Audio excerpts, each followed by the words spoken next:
the power of training, right? And I think it's important where a lot of dealers miss the boat these days is they're looking to hire 3 sales reps, right? I need 3 sales reps to sit on my desk and be on my floor. They bring in 10 people. They put them all in a room. And then they expect 3 to be there in 30 days because they don't care which 3 it is. They're just going to hire a mass. They're going to throw them out to the wolves, and they're going to see if they stick, see if they make it, see if they can adapt. And they rarely provide any sort of training. Maybe it's a couple days you get. Maybe you get a week, right? Sometimes it might just be, hey, yeah, welcome. Yeah, can you go sit over there in the lounge? We're really busy. We're selling cars right now. 2 hours later, you still see that person sitting in the lounge. They just started. They haven't really been welcomed besides hey, welcome. No one's acting like they care if that person's going to succeed from the first hour, right? And we were kind of guilty of it here when we first started, where I'd see it, and we'd hire a new class, and I'd look, and they'd still all be sitting back in the lounge, and then finally 4 hours later, we were like, oh yeah, we need to talk to these guys. They're starting to work here. I guess I should get away from what I'm doing and go talk to them, right? So I think it's important from hour 1, day 1, minute 1, right? You need to have a plan in place before they start. You should know where they're going to be sitting at. You need to make these people feel welcome, feel like they're going to have a chance to succeed. A lot of them probably haven't sold cars before. They're probably brand new to the industry. They're taking a leap of faith. They've been told they can make a lot of money, but they're scared. I see it all the time in new hires here. When they come in, they're a little nervous. They haven't been on a true commission pay plan. They think they're good. They think they can talk to customers, but they don't really know if they can do this. And then when they just sit there and without any love, without someone giving them a clear path from the moment they start, that doesn't really portray a lot of confidence on your part, right? So I think it's important, have a setup, know where they're going to sit at, have their logins ready, have a plan in place. Hey, you're all going to be there at 9 in the morning. At 9 in the morning, someone at the dealership is going to be there to greet you, get you together in a room, talk to you, kind of introduce everyone to each other, make them feel welcome. Step 1, right? That's the basics that you should do. Make them feel welcome. And then you need to outline, have a clear plan in place, which we've developed and we've tweaked over time here, but have a clear path and lay it out for them. Hey, this is what you guys are going to expect with this job. This week, hey, it might be a little boring. We're going to have a lot of computer training for you. These modules are important and they're a requirement to get done, whether it's HR modules, whether it's training for your manufacturer. It's got to be done. And you want to get it knocked out so you can also get into the real meat of the training, right? But let them know, hey, this is what you're going to be doing. Don't just say, oh, hey, yeah, we got some stuff for you to go sit on the computer and start this. Let them know, hey, it's probably going to take you a week. If you need help, we're going to break it up. And I would say don't always just sit them there for a week. Okay, that first day, maybe they're focusing on computer training. Next day, you get them in a classroom and you give them some knowledge, right? And then you get them back to the computers, break their days up. Everyone learns differently. Some people learn by doing things. Some people learn by listening and seeing. So you want to also adapt your training style to meet all those criteria, right? But it's important to lay that process out and let them know this is what you can expect for your first 30 days. Whether if you give them 30 days, we give them 45 to 60 days here, right? Sometimes we might decide at day 35 or day 30, they're ready. We've really spent a lot of time training them. They're ready to go. They're confident, and let's let them hit the ground running. But what I saw in the past, from when the time of, oh yeah, we're just going to kind of weekly train them. We're not going to really try too hard. We're just going to see who works. We know some will work and some won't. Well, those people usually don't start out strong, right? They might come out, they sell 7 cars or 5 cars their first month, and now they were already scared on that commission job, and now they're not making any money. We got a $2,000 paycheck, and then they come in and they got to believe they're going to do that a month too.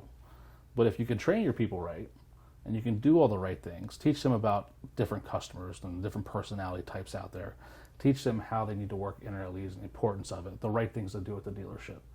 Teach them phone calls, have them shadow your team. You need to have a team willing, right, to help train. It's very important. If you got to tell your team, look, I know you guys don't, some of you may, but probably a lot of you don't want to sit at your desks and sell cars for the next 20 years. You might want to become a sales manager. You might want to become a finance manager. You might want to do something outside of automotive or whatever, right? But if you want to be able to do that, you need to have replacements ready to go.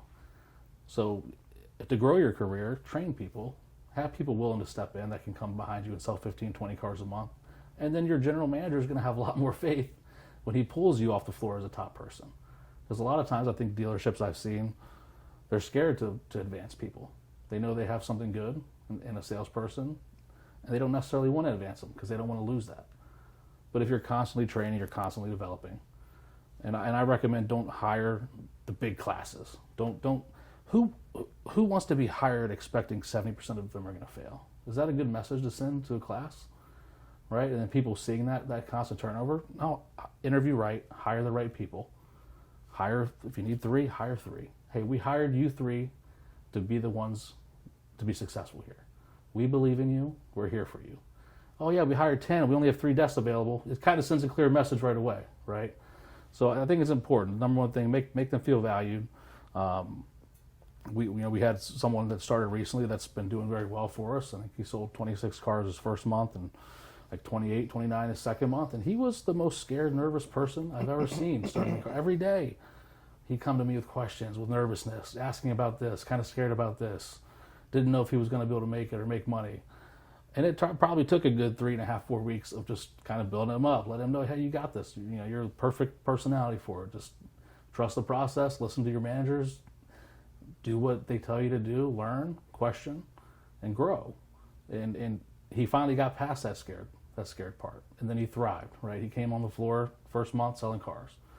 Learn, and then willing to take criticism, right? Because you've taught them, you've trained them, you've empowered them with what we showed, the report that Ankush and the team are brainchilds of here that they send out to the salespeople every day. When they've got all this information, all this knowledge and power, then you can adapt and you can get better. His first month he thought he was doing great, but he was doing bad on the phones. He was doing bad on the walk-ins. And we went to him and said, hey, I know you've got cars out, but look at where you're at here compared to your peers. There's deals here. And he didn't let that get to him. He didn't, get scared or get down. And 2 days later, he's like, hey, I found 7 more deals out of those.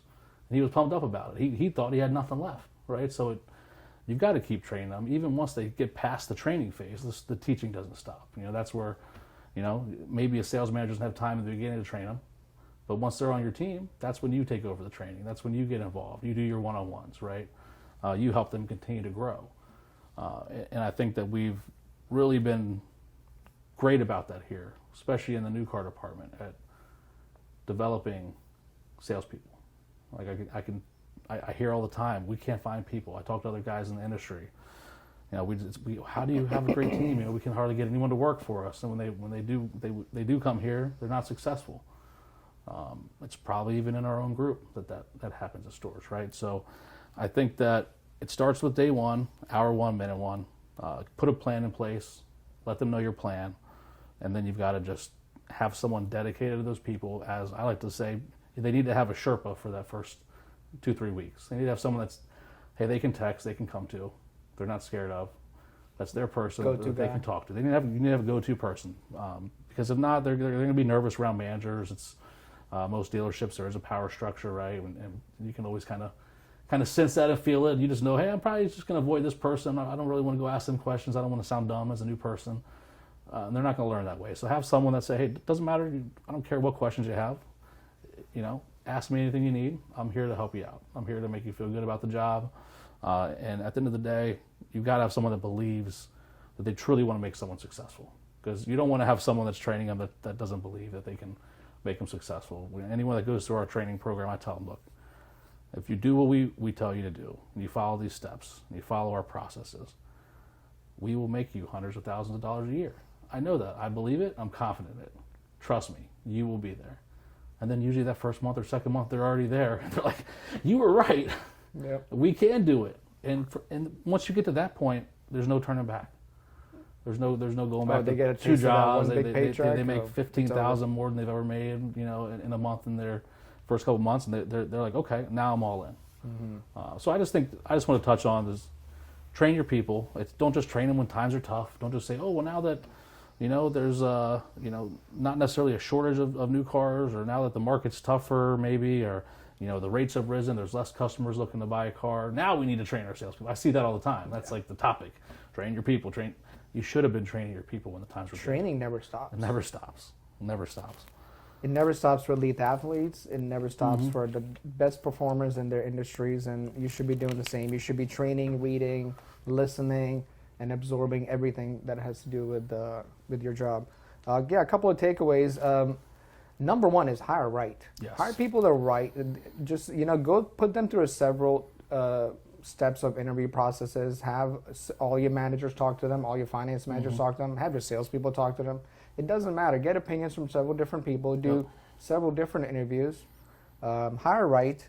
Second is have a dedicated person. Yep. Have a dedicated person that they can go to. Like you said, luckily we have you here for that. At most dealerships, it's going to be a manager, and